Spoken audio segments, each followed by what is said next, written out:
माघ महीने की शिवरात्रि भी और माघ महीने की प्रदोष भी, और माघ महीने का प्रदोष के दिन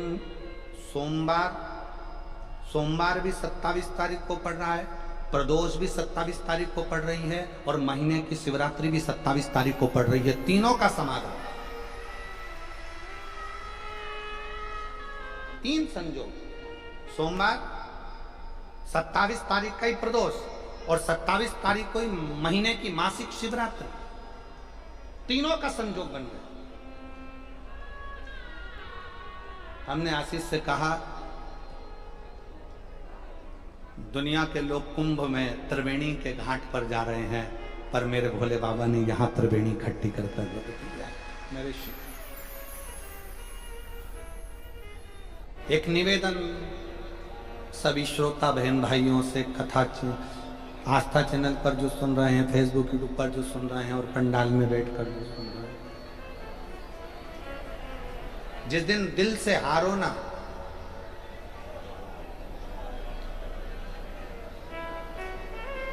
थोड़ी तकलीफों में अगर घिर जाओ, तकलीफें आ जाएं, कष्ट आ जाए, तकलीफें जिस दिन तुम्हारे भीतर बहुत ज्यादा मात्रा में आ जाए, उस दिन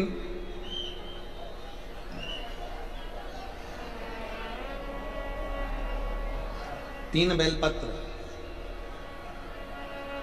एक बेलपत्र में पीला चंदन, बीच वाली पत्ती,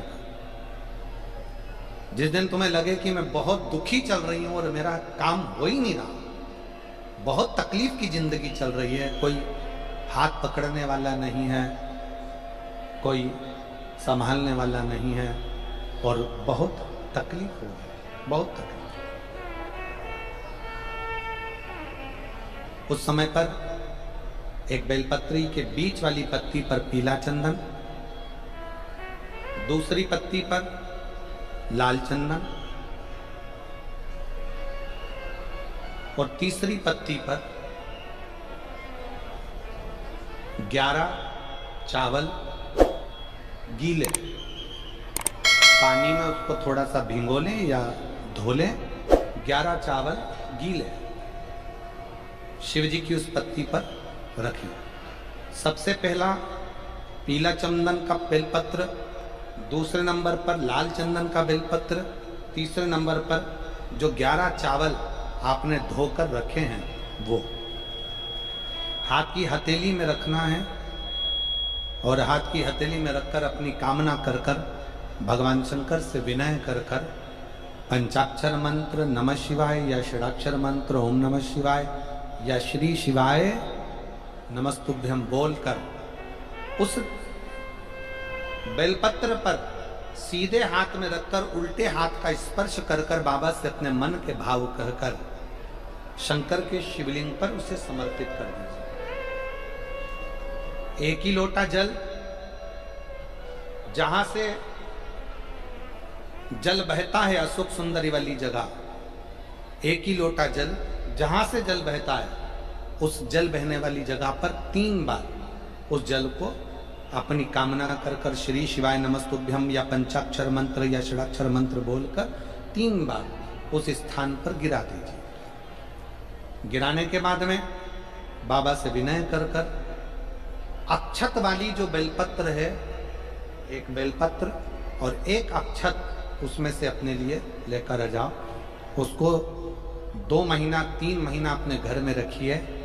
जितना भी दुख है धीरे धीरे बाबा समाप्त कर कर खुशियां घर में लेकर आता ही, दुख समाप्त होगा, खुशियां घर में आएगी।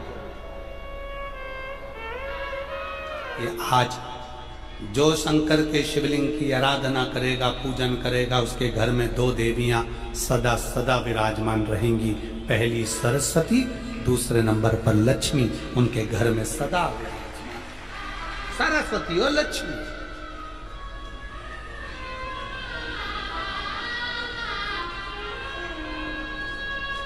एक देवी का फूल होता है,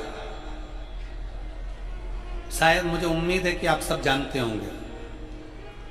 एक देवी का फूल होता है जिसको जायसोन या गूलर का फूल भी कहते हैं, घंटी वाला फूल भी कहते हैं, लाल कलर का होता है।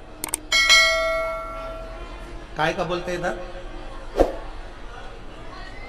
गुड़ल, गुड़ल का फूल, जायसवान का फूल लाल कलर का होता है, जिसमें घंटी निकली रहती है एक छोटी सी, उसमें पीले पीले पीले पीले दाने रहते हैं।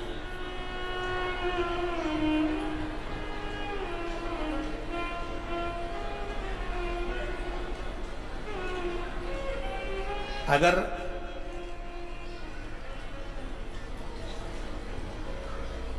मान लो कोई बेटा बेटी, कोई लड़का लड़कियां, कोई बेटा बेटी, नवयुवक बच्चे या बहुएं या कोई अन्य व्यक्ति भी कोई कार्य चालू कर रहा है, मान लो कोई कार्य आप चालू कर रहे हैं, एजुकेशन के लिए बढ़ रहे हैं, या आपने कोई लक्ष्य बनाया है कि मुझे इस कंपटीशन एग्जाम में बैठना है, इस कंपटीशन एग्जाम में बैठना और मेरा इसमें पास होना जरूरी है, और मैं जो चीज पढ़ती हूं ना मैं भूल जाता हूं,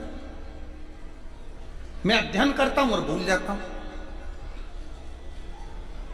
कई माताएं भी ऐसी हैं 40, 45, 50 साल, 60 साल की हो गई, 60, 70 साल की हो रही हैं, कई बार कह देती मेरी याददाश्त ठीक नहीं है, मैं कोई सामान रखती हूँ भूल जाती हूँ, मेरी याददाश्त में नहीं रहती।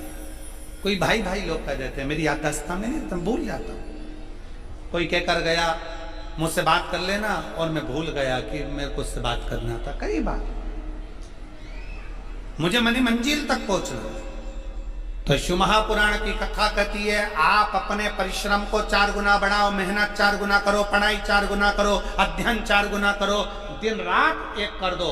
और साथ में जो अशोक सुंदरी की जगह है, ये शिवलिंग समझ लेना जरा, ये जलाधारी पार्वती जी का हस्त कमल,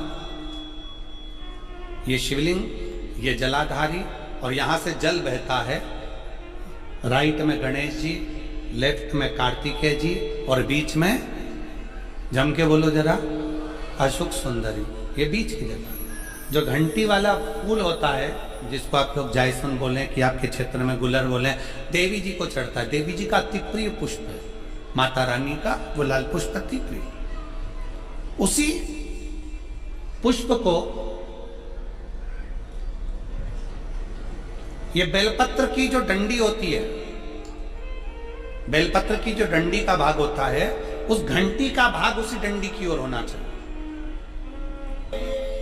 फूल और इस फूल की जो घंटी का भाग है वो इस डंडी की ओर हो, मारे डंडी के साइड।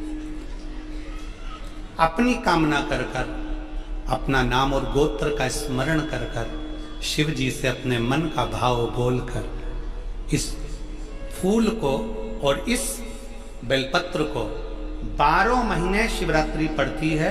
किसी भी शिवरात्रि पर अशोक सुंदरी वाली जगह पर, शंकर के शिवलिंग की ओर जो अशोक सुंदरी की जगह है, वहां पर डंडी और घंटी का मुख शिवलिंग की ओर होते हुए उस बेलपत्र को समर्पित करो। कब करना है? पहले 1 लोटा जल समर्पित कर कर, फिर ये बेलपत्र अपनी कामना कर कर, बाबा से विनय कर कर, बाबा मेरा ये कंपटीशन एग्जाम है, मैं पढ़ूंगी, 4 गुना मेहनत करो, अध्ययन करो, अच्छी पढ़ाई करो, दिल से पढ़ो, रात दिन एक कर दो, और 1 घंटी का पुष्प, 1 बेलपत्र, जब तक तुम्हारा एग्जाम ना आए, 4 महीना, 5 महीना, 3 महीना, प्रत्येक शिवरात्रि, हर महीने शिवरात्रि आती है, प्रत्येक शिवरात्रि पर समर्पित करो। आप अपने लक्ष्य तक पहुंचोगे ही, कोई रोक नहीं सकता। आप अपने लक्ष्य तक, अपनी मंजिल तक पहुंच ही जाओ। बोल बम का नारा है।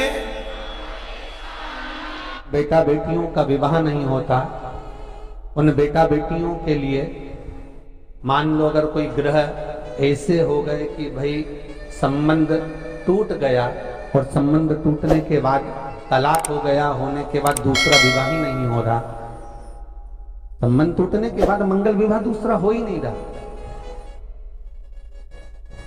तो प्रयास करिएगा।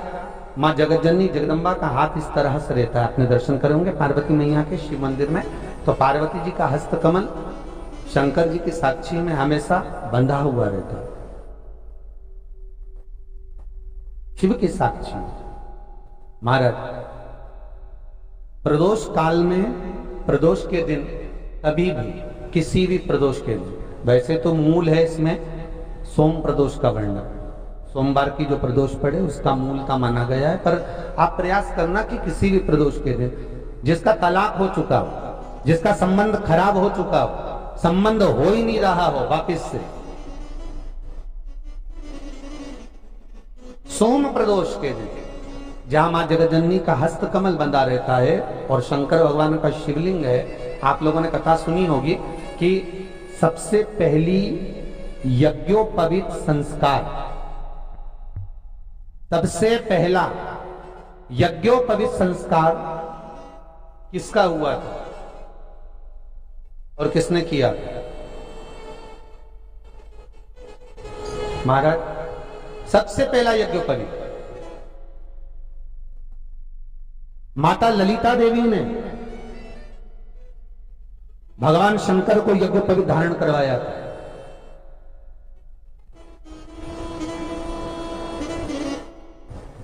मां ललिता देवी ने सूत्र बनाकर अपने हस्त कमल से भगवान शंकर के सम्मुख में बिठाकर भोलेनाथ जी के हस्त कमल से स्वतः सूत्र बनाया। भगवान शंकर प्रसन्न हो गए थे, बहुत प्रसन्न भोलेनाथ जी। इसलिए शंकर भगवान ने ललिता देवी को दो वर दिए थे, एक किसी का अश्रु नहीं देखूंगा, दूसरा जो यज्ञोपवीत समित समर्पित करेगा, यज्ञोपवीत का भाव जो मुझे देगा उसके जीवन में बाधाओं को हर लूंगा। इसलिए आज भी हिंदू धर्म में देवताओं को जो यज्ञोपवीत चढ़ाया जाता है वो उलझा हुआ नहीं होना चाहिए। देवताओं को जो यज्ञोपवीत चढ़ता है उसको सुलझाकर चढ़ाया जाता है, समर्पित कर देता। अब कई कई विद्वान ब्राह्मण ऐसा कैसे यज्ञोपवीत में हल्दी लगाकर छोड़वा देते हैं, परंतु वो उलझा हुआ रहता है। वो सुलझा हुआ अगर चढ़ाएगा तो जो जजमान पूजन कर रहा है, जो जजमान पूजन में लगा हुआ है, उसको पूर्ण फल की अनुभूति हो, पूर्ण फल का प्राप्ति हो और ब्राह्मण भी बंधन से मुक्त हो। ललिता देवी तो हमारे यहाँ भौम सोमवार का जो प्रदोष हो, उस प्रदोष के दिन जिसका मंगल विवाह नहीं हो रहा है, सारी तकलीफें झेल रहे हो, बहुत कष्टप्रद हो, तो माँ का जो हस्त कमल है उस हस्त कमल से लेकर शंकर भगवान के शिवलिंग तक एक कच्चे सूत की धार बनाई जाती है। महाराज 6 धार कच्चे सूत की बनाई जाती है। यहाँ शंकर भगवान का शिवलिंग है, यहाँ माता का हस्तकमल है, हस्तकमल से चालू होकर शिवलिंग, शिवलिंग से चालू होकर हस्तकमल, ऐसी 6 धार बनाई जाती है माता। और धार बनाकर उस धार पर माखन का लेपन किया जाता है भगवान शिव को। जैसा ललिता माता ने भगवान शंकर से वर प्राप्त करा था, उसी तरह फिर उस लेपन को लगाने के बाद उसको उतारकर उसी को लपेटकर शंकर भगवान पर उसको चढ़ा दिया जाता है, मात्र अपनी मंगल विवाह की कामना कर कर। अगर कोई कुंवारी अवस्था में कर रहा है तो उसमें हल्दी लगाए, और अगर कोई शादी होने के बाद, संबंध टूटने के बाद दूसरी शादी के लिए कर रहा है तो उसमें हल्दी ना लगाए। बस इतना अंतर रहता है।